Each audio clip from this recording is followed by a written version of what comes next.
Okay, so కావాల్సిన పదార్థాలన్నీ ఇక్కడ మనకు సిద్ధంగా ఉన్నాయి. సో ముందుగా ఏంటంటే మనం కందిపప్పును మెత్తగా ఉడికించి ఇలా కొంచెం జారుడుగా ఉండాలి, ఎందుకంటే మనం చేసుకునేది రసం కాబట్టి కొంచెం జారుడుగా ఉంటే బాగుంటుంది. కొంచెం తీసుకున్నా సరిపోతుంది అనమాట పప్పు. అంటే మామూలుగా పప్పు చారులు సాంబార్లు చేసుకుంటే మనం కందిపప్పు ఎక్కువ క్వాంటిటీలో వేసుకుంటాం కదా, ఇక్కడ రసం చేసుకునేటప్పుడు కొంచెం సరిపోతుంది. అంటే కొద్దిగా మనకు బేస్ లాగా ఇది మనకు హెల్ప్ చేస్తుంది అనమాట. నెక్స్ట్ ఒక పొడి రెడీ చేసుకుందాం.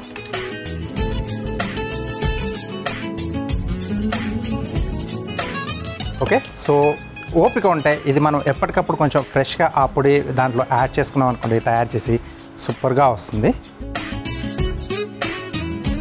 దీంట్లో కొద్దిగా మిరియాలు,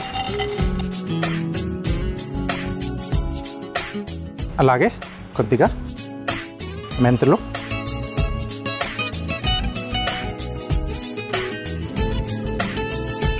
కొద్దిగా పచ్చిశనగపప్పు,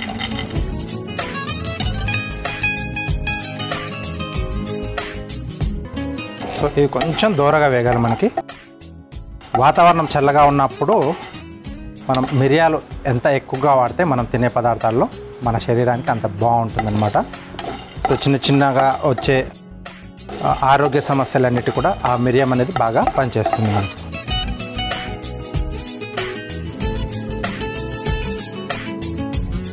సో మెంతులు కూడా బాగా వేగాలి, లేకపోతే చేదు అనేది వస్తుంది.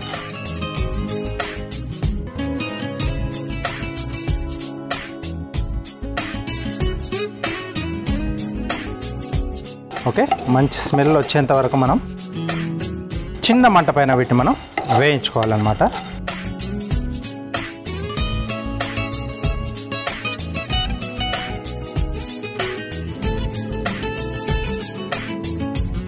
ఓకే, సో ఇవి కొంచెం రంగు మారే ముందు దీంట్లో కొద్దిగా ధనియాలు, అలాగే కొద్దిగా జీలకర్ర,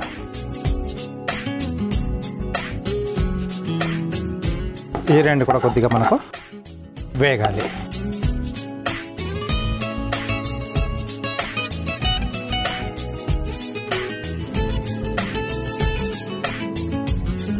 ఓకే, సో వేగుతుంటేనే మనకు ఆ రసం తాలూకు ఆ స్మెల్ అనేది వస్తుందంటే దీంట్లో మిరియాలు ఉన్నాయి, మెంతులు ఉన్నాయి, ధనియాలు, జీలకర్ర ఇవన్నీ కూడా మనకు ఆ స్మెల్ చెప్పేస్తాయి మనం ఏ వంటకం వండబోతున్నాం అనేది. ఓకే, సో బేసిక్ ఏంటంటే చిన్న రోట్లో వీటిని వేసేసుకొని కొంచెం కచ్చా పచ్చాగా దంచి వేసేసుకుంటే ఆ స్మెల్ చాలా బాగుంటుంది. సో ఇప్పుడు అందరి ఇళ్ళలో కూడా దాని ప్లేస్లో మిక్సీ వచ్చేసింది. సో ఇక్కడ నేను మిక్సీ జార్లో వేసేసుకుంటున్నాను.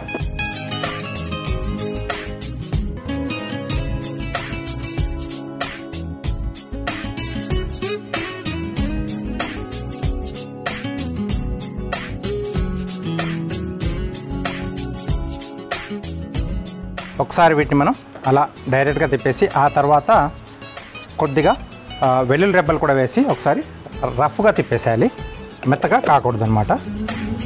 ఈ దినుసులు ఒకటి కొంచెం మనకు బరకగా కావాలి.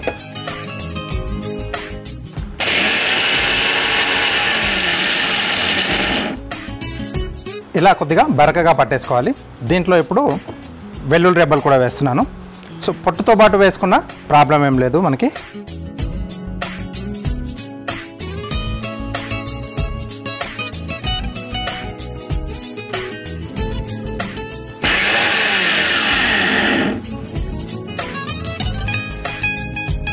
ఓకే, సో దీన్ని ఇప్పుడు మనం పక్కన పెట్టేసుకుందాం.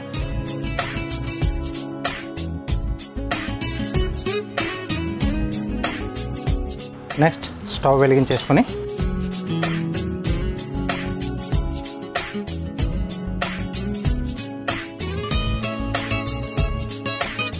కొద్దిగా ఆయిల్ వేసేసుకుని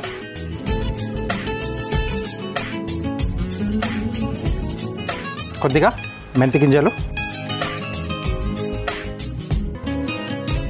అలాగే ఆవాలు, కొద్దిగా జీలకర్ర,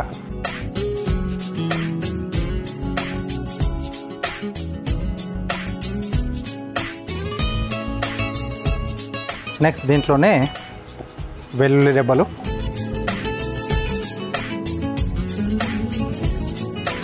కొద్దిగా కరివేపాకు,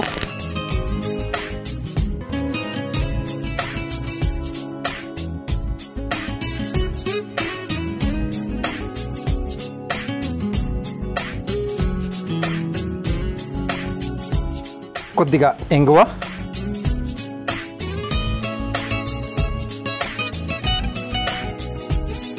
గుమ్మడికాయ ముక్కలను చిన్న చిన్నగా కట్ చేశాను. ఓకే, సో చిన్నగా చేయడం వల్ల అంటే మనకు ఆ ముక్క అనేది కూడా తొందరగా మగ్గిపోతుంది. నెక్స్ట్ దీంట్లో సరిపడా ఉప్పు, నెక్స్ట్ కొద్దిగా పసుపు,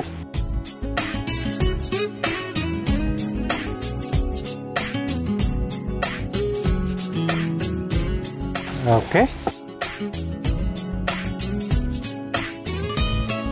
సో ముక్క అనేది మనం చిన్నగా చేసుకున్నాం కాబట్టి మగ్గడానికి ఎక్కువ టైం ఏం తీసుకోదు. సో ఇక్కడ దీంట్లో చింతపండు గుజ్జు,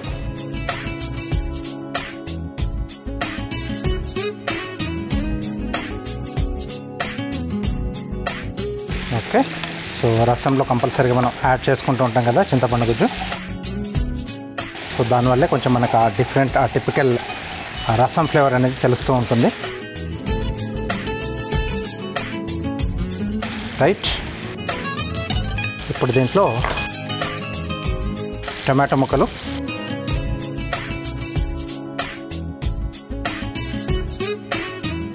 మనం ముందుగా ఉడికించి పెట్టేసుకున్న పప్పు,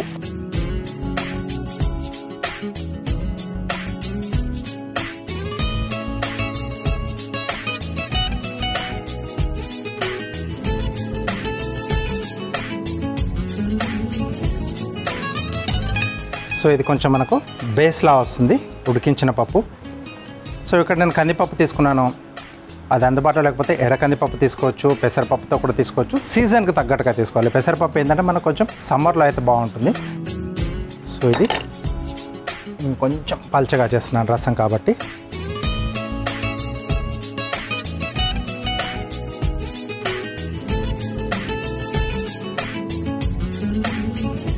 నెక్స్ట్ దీంట్లో మనం రెడీ చేసి పెట్టుకున్న పొడి,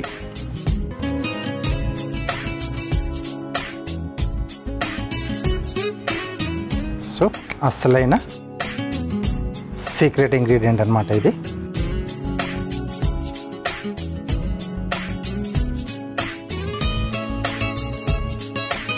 తరువాత దీంట్లోనే కొద్దిగా కొత్తిమీర. సో రసంలో పుదీనా వేసుకోకూడదు.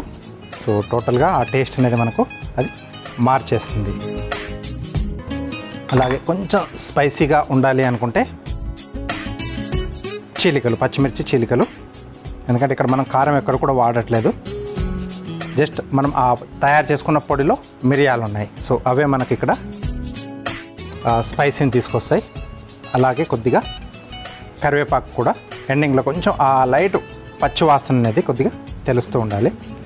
ఇలా కొద్దిగా తీర్చేసి వేస్తున్నాను.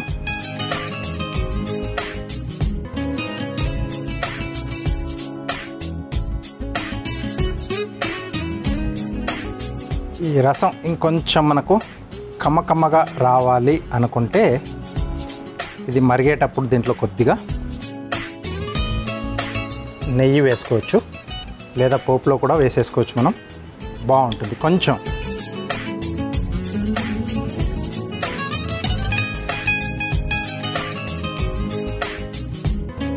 ఈసారి వేసుకొని చూడండి మీరు కూడా. టేస్ట్ అనేది కొంచెం మనకు డిఫరెంట్గా తెలుస్తూ ఉంటుంది.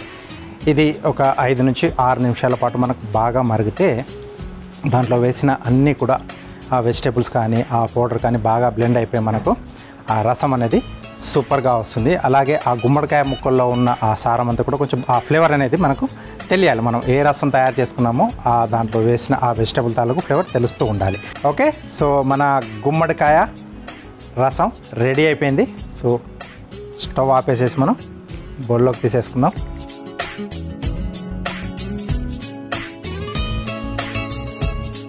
సూపర్గా స్మెల్ వస్తుంది.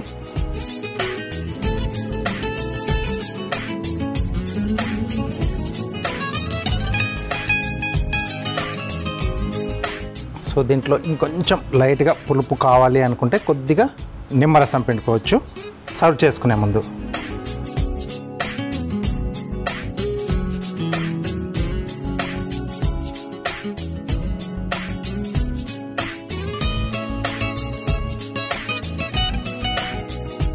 అలాగే పైనుండి కొద్దిగా కొత్తిమీర.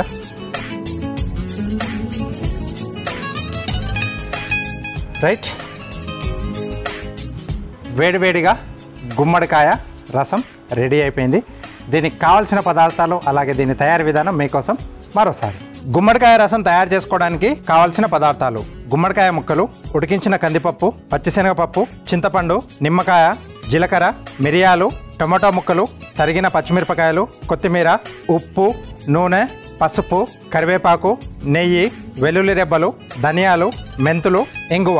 గుమ్మడికాయ రసం తయారు చేసుకునే విధానం: ముందుగా స్టవ్ ఆన్ చేసి ప్యాన్లో మిరియాలు, మెంతులు, పచ్చిశనగపప్పు, ధనియాలు, జీలకర్ర వేసి దోరగా వేయించుకొని మిక్సీ జార్లోకి తీసుకొని కచ్చాపచ్చాగా మిక్సీ పట్టుకొని అందులో వెల్లుల్లి రెబ్బలు వేసి మిక్సీ పట్టుకొని పక్కన పెట్టుకోవాలి. ఇప్పుడు మళ్ళీ స్టవ్ ఆన్ చేసి ప్యాన్లో నూనె పోసి వేడయ్యాక అందులో మెంతులు, ఆవాలు, జీలకర్ర, వెల్లుల్లి రెబ్బలు, కరివేపాకు, ఇంగువ వేసి వేగాక అందులో గుమ్మడికాయ ముక్కలు, సరిపడా ఉప్పు, పసుపు, చింతపండు గుజ్జు, టమాటా ముక్కలు వేసి కలిపి మగ్గించుకోవాలి. తర్వాత అందులో ఉడికించి పెట్టుకున్న కందిపప్పు, నీళ్లు, మిక్సీ పట్టుకున్న మసాలా పొడి, కొత్తిమీర, పచ్చిమిర్చి, కరివేపాకు, నెయ్యి వేసి కలిపి కొద్దిసేపు బాగా మగ్గించుకొని ఆపై సర్వింగ్ బౌల్లోకి తీసుకొని పైనుండి నిమ్మరసం వేసి కొత్తిమీరతో గార్నిష్ చేసి సర్వ్ చేసుకుంటే గుమ్మడికాయ రసం రెడీ.